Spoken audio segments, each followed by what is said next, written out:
All right, we are right on time. So I'm going to go ahead and get started. Thanks so much for joining me today. Today I'm going to be talking about how does your thinking affect your past? And the way this call works is I will teach and answer questions and then do live coaching at the end of the call. What about the past? What does your thinking have to do with your past? You may have heard me talk about this before or may have heard it on my podcast, but it's something that I feel really strongly about and that we talk about a lot in coaching. The only way a person or an experience or a situation that has happened to you in your life can affect you now is if you are thinking about it now in the way that causes you pain. And I know that might sound confusing, but I will explain it. You might say, I went through this horrible experience as a child, and how can you say this isn't affecting me now? You might feel shame now. And it's not because of what happened to you in your past. It's because of what you're currently thinking about when you think about it in your past. So I will explain it some more as we go, but this is really great news because the people from your past do not have power over you anymore.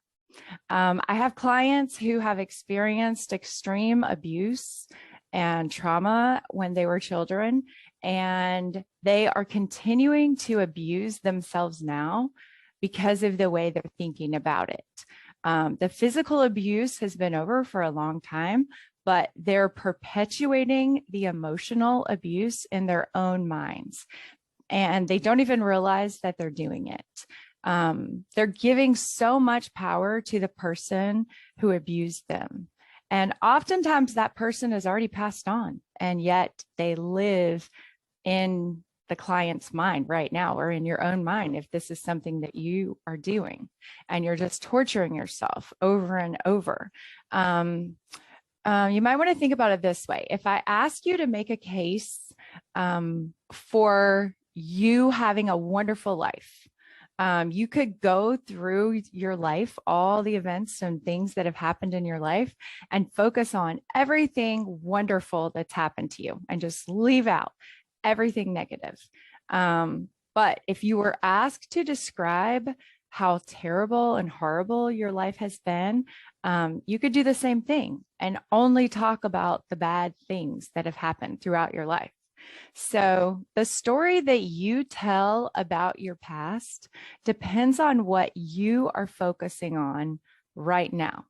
And this matters because it creates your thinking about your past and how you're currently feeling about it right now. And this shows up in a lot of different ways. All of us know someone who identifies themselves as a victim. They may have a very good reason for believing that they're a victim. They may have been tremendously abused or victimized in some way or many ways, and they still continue to think of themselves as a victim. It can really take over your thinking. And they might possibly say, let's say the person who thinks of themselves as a victim could say, how could you say I've had a good life? My parents died when I was young and I was abused and I was in foster care. It's because in their thoughts, they are focusing on all of these negative events that happened in their life. The truth is everything is relative. And what if you compared yourself or the events of your life to someone who was blind or paralyzed or didn't have food or water? You could look at your life with those comparisons in mind, and then you would have a different perspective. I recently read this book, amazing book about a World War II Holocaust survivor. It's called The Choice by Dr. Edith Ava Edgar. And she shares her struggle to come to terms with her loss and suffering, and how she chose not to let the horrific things that happened to her in the Holocaust, in the concentration camps, define her. And I want to share a few of her words from her book. She said, sometimes the worst moments of our lives, the moments that set up spinning with ugly desires that threaten to unglue us with the sheer impossibility of pain we must endure, are in fact the moments that bring us to understanding our own worth. It is if we become aware of ourselves as a bridge between all that has been and all that will be. We become aware that we have of what we have received, and we can choose what we will take with us and what we will not perpetuate. It's thrilling and terrifying all at once. The past and the future surrounding us like a vast, traversable canyon. She goes on, we will re-engage, or will we re-engage? Will we reenact all of the hurts from our past? Will we abandon the people we love as a consequence of our own abandonment? Will we make our children pick up the tab for our losses? Or will we take the best of what we know and let a new crop flourish from the field of our life? Dr. Ager says we can choose to face grief, heartbreak, despair, sadness, or to pass pain on again and again. Or we can choose to forgive and to love. All of us are the same. We will each always be someone who will bear suffering. We can't erase the pain but we are free to accept who we are and what has been done to us and move on. I love it. I love this book. It's so inspiring, and it's just a beautiful example of someone who faced horrific trials and took beauty and grace from it. And the book talks about how she was able to heal and eventually overcome, witnessing the death of her parents and some of her family. And it's just beautiful. But it goes along with my thoughts for today. It's actually very freeing when you choose to look at your life as though everything happened exactly the way it was supposed to, so that you could have the life you were meant to have. When you think about your parents, or you think about your childhood, or your first marriage, or your first boyfriend, what are you focusing on when you think about those things? There's a psychologist named Dan Sullivan who teaches that we get to take from our past what we want, and we get to leave the rest behind. So you get to decide what you want to think about. You get to decide what you're going to make it mean, the events of your past. So notice how you feel when you tell the story of your past. You can be free from something that someone said to you yesterday, and you can be free from something that happened to you when you were 5 years old or 20 years ago. The things that you think about when you think about your past can bring you joy if you choose to focus on the positive events and the things that you've learned from those events. So I want to give you 3 takeaways from our call today. The first is I want you to start noticing the stories that you're telling about your past, either to yourself in your own mind or to other people when you talk about your past. This is one of your assignments after this call today. I want you to just start noticing what are the stories that you're telling. Just pay attention and don't be quick to judge your story. Because if you are too self-critical and self-conscious, or even maybe afraid of saying how you really feel about it, you may not be able to really bring it up. You may not even be able to articulate it. So just allow yourself, give yourself the freedom to notice without judgment. So, and when you notice yourself, telling a story about your past, just kind of look at it with curiosity, without judgment. Just notice, isn't that interesting? This is the story that I tell. This is the story that I tell about my past. So just become aware of it. So I'll give you an example. So I have a client who's from a really big family. She's one of 10 children. And an example that I thought of is, you may think about your childhood and growing up in a big family and having a lot of siblings, and you may feel like you were treated unfairly, that you weren't in an ideal situation in your family, like you were slighted, like you weren't the favorite. And you can feel like that. You can feel like things weren't fair. It wasn't fair what happened to me. Just allow yourself to think that thought, that things weren't fair, and just look at it and think about what wasn't fair and why you think it wasn't fair. The second takeaway I want you to have for today is pay attention to how you talk to yourself. Many of us have really cruel self-talk. It's actually really harmful. If you notice the stories that you're telling yourself are harsh and mean and cruel, I want you to take a look at a picture of yourself as a child. And I actually learned this recently at a coaching training in Austin. I was taught by a life coach there who is amazing, Rachel Hart. She coaches people to stop drinking, if that's what when they're trying to stop over drinking.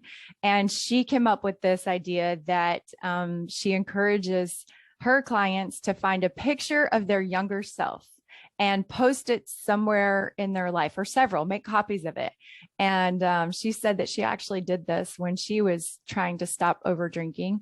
And she would over drink one night, or, the next day, she noticed that she just put herself down and shamed herself and ridiculed herself so bad that it was crippling for her to move on. And so she started looking at these younger pictures of herself, her childhood pictures, and talking to that child in the way she wants to talk to herself. So the goal here would be for you to find a picture of yourself as a child and then talk to yourself in that way that you would talk to yourself as a child, or any child, with love and compassion and understanding. So I pulled out a picture of myself as a child for your enjoyment. And I'm going to look at this picture when I want to talk to myself. I really don't struggle with that so much, but a lot of people do, and it's really painful. So find a picture of yourself as a child and talk to yourself at that age. Help remind yourself with love and compassion that, yes, things may have seemed unfair, and there were things that happened that were unfair in your childhood, but there were also a lot of great things that happened. And help remind yourself as a child of some of the good things that happen, and help yourself remember those good things. Anyway, that's my suggestion for that. Let's see. Also, when I was mentioning earlier about not judging your thoughts, a problem that I've seen a lot of people struggle with is they work so hard all of their lives to hide those feelings and not let them come out, that it's not easy when you do that. It's almost like trying to press a float under the water. The harder you try not to feel those feelings and hide them and put them away, the more pressure is pushing up on that float to get it up out of the water. So I think it's important that you don't try to ignore or suppress your feelings or your thoughts about your past, no matter what they are. Just let it come out and don't judge yourself for whatever feelings you have. It's okay to say it however you feel it happened, to say things that maybe you wouldn't say to your parents or your siblings or they wouldn't agree with. That's okay. You have your own experience. We each have our own experience in life. And so it's okay to say whatever feelings or thoughts you have about your past and just let it come out without judgment and without repressing them. So this is really important work for each of us to do. And we need to allow ourselves to think and say the hurtful things that we experienced and that we're carrying around with us, and to allow those to be spoken without blaming ourselves and necessarily blaming others. Just allow it to come out. And remember to treat yourself with kindness and compassion, just like you would someone else, or especially a child. So, one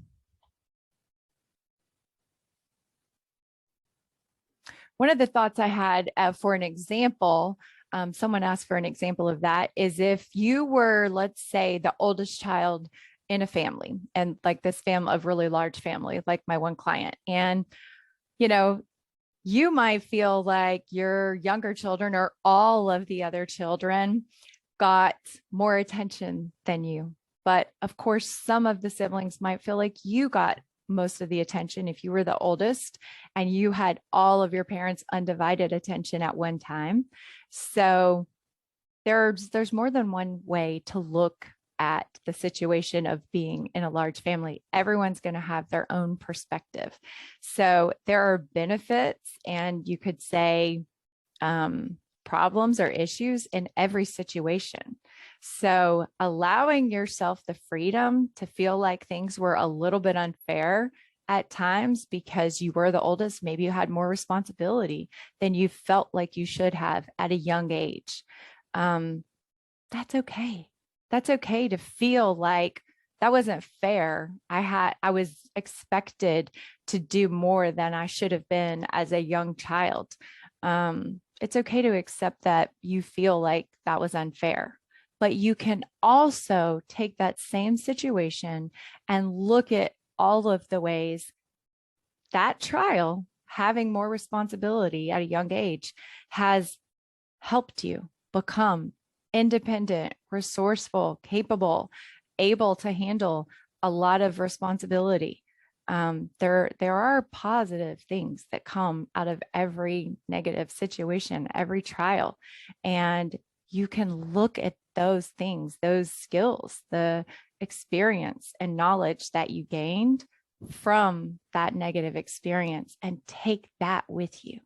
You can leave behind the unfair part and just take the wisdom and experience and knowledge that you gain as an asset to you. You can appreciate it. So that's the challenge that I have for you. We are all human. We're all flawed, which means we all have weaknesses. We all have things that happened in our past that we don't like. We've all experienced sadness and heartbreak and tragedy at different times in our lives. And that doesn't make us any less worthy or lovable. In the eyes of God, we are all worth that $100 million. We're all worth that $100 million bill. Some of us are crumpled and crushed and maybe torn on the edges, but it doesn't make us any less worthy. So remember that. Don't let the experiences of your past that harmed you or hurt you make you feel less worthy or lovable today, because you're not less worthy in any way because of anything that has happened to you in your life. So the summary of that is for you to acknowledge the past and accept it. Don't deny it or repress it, but choose to focus on the good. And I want you to look back over your past experiences and think about it.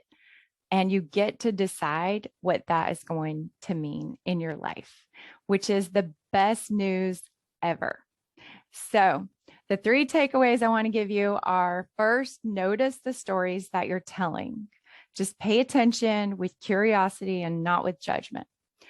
And second, let the feelings and emotions from your past come out. Don't judge them or repress them, and talk to that child inside you with kindness and compassion and love.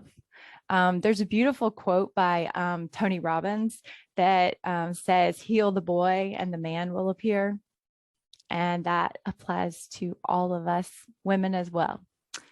Heal the girl and the woman will appear. And third, choose to love and forgive those who have wronged you in your past and yourself. That's a challenge, but I want you to choose to take all of the wisdom, all of the knowledge you have gained from your life experiences and do good with it, because you've had it for a reason. So all of those reasons can bless you and benefit you in your life. In coaching, we understand that the cause of our pain or emotion that we're feeling in our life is never found in our past or in our childhood. It's found right now, in this moment, in your mind. Your current thinking creates the life that you have right now. Your thoughts, your emotions, the feelings that you're having right now. And that is the best news ever, because we can change our thoughts. We can change our thinking. So it's so exciting. And I love this work and I love helping my clients do this. So if you guys have any questions, oh, good. We have a couple of minutes. If you have any questions, you can put it in the comments and I will answer your questions. Or if you just want to make a comment, you can do that. Okay, question. I have never had a good relationship with my mother. Now that I am an adult and I'm raising my own children, I want to have good relationships with them. How can I do that if I've never had an example or a role model? Okay, well, you can be the example of what's possible. You can be the mother you wish you had. You can make it possible. That's the challenge, you know? You can be that person that you wish you had. You can figure out how to mother in all the ways you felt like your mother was lacking. That's your work to do. So that's a really good question. Okay. Here's another one. I have made bad choices with men in my life. How can I make a better one going forward? All right. That's a really good question. I would say it's important to get to the underlying cause of why you're making bad choices with men. And we can do that in coaching, and we can figure out what's going on in your decision making and uncover your emotions and thinking that's leading you to get in relationships that you feel like are unhealthy for you, and figure out what's going on, what underlying cause is going on in there. And we can work on that. We can work on changing the thoughts that you're having right now about your relationships and help you create healthier relationships with everyone in your life, not just men, but it will take practice. And that's the thing that we do with coaching, and why we keep practicing and talking about all of these topics is because it takes mental effort to retrain your brain. We all have very practiced neural pathways where we have practiced these same thoughts over and over and over and over millions of times in our lives. And just because we become aware that that's a thought error, I really don't want to keep thinking that thought anymore, it doesn't mean it's easy to change it. And it doesn't mean it will change just because you want it to. It takes practice, practicing the new thoughts and figuring out what are the intentional thoughts that you want to have about a specific topic or a relationship. Okay, I have one more question.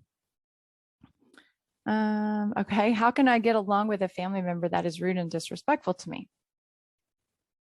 Well, rude and disrespectful are subjective terms. That would, I mean, we could do some coaching on that, but it's a perfect opportunity to explain manuals. And we have 2 minutes. Okay, a manual is basically what we have in our mind that we think everyone else should do.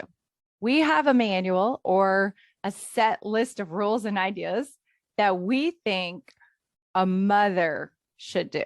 Moms, we have a manual. Everyone has their own manual, and no one else has read your manual. And you haven't read anyone else's manual. But we all have these manuals in our mind of what we think people should do in certain situations, of what husbands should do, and fathers and siblings and teachers. And, we all have these manuals in our mind. And it sounds like what you're dealing with this family member that is rude and disrespectful is you have a manual for what your family member should be doing. And whose manual is right? Your manual or their manual? Maybe their manual says, family, we let it all out. We don't hold back. We just say how we feel. And if that's rude, that's rude. So anyway, it's something we could work on in coaching. We could work on dealing with that person, however they are. But the bottom line is you can't change anyone else. So you have to find a way to live with how you show up in your relationships. You want to show up as the mother, the sister, the daughter that you want to be. And then whatever, they get to be whoever they want to be. They get to be the type of mother, sister, daughter they want to be, because they're going to do it anyway. So you can stop trying to make them live by your manual, because they're not going to. So anyway, that's a great topic. Maybe I'll do our next group discussion on manuals. Anyway, thank you guys for joining. I am out of time. I would love to get your feedback on the call today. If you heard anything that you want more explanation on, or you have any comments or questions for me, I would love to hear your feedback from this call today. So send it to me either here, or you can send it in the email, and give me some feedback from this call. And thanks for joining in. And it's good to see you guys. Have a great week. I'll be back next week. Bye.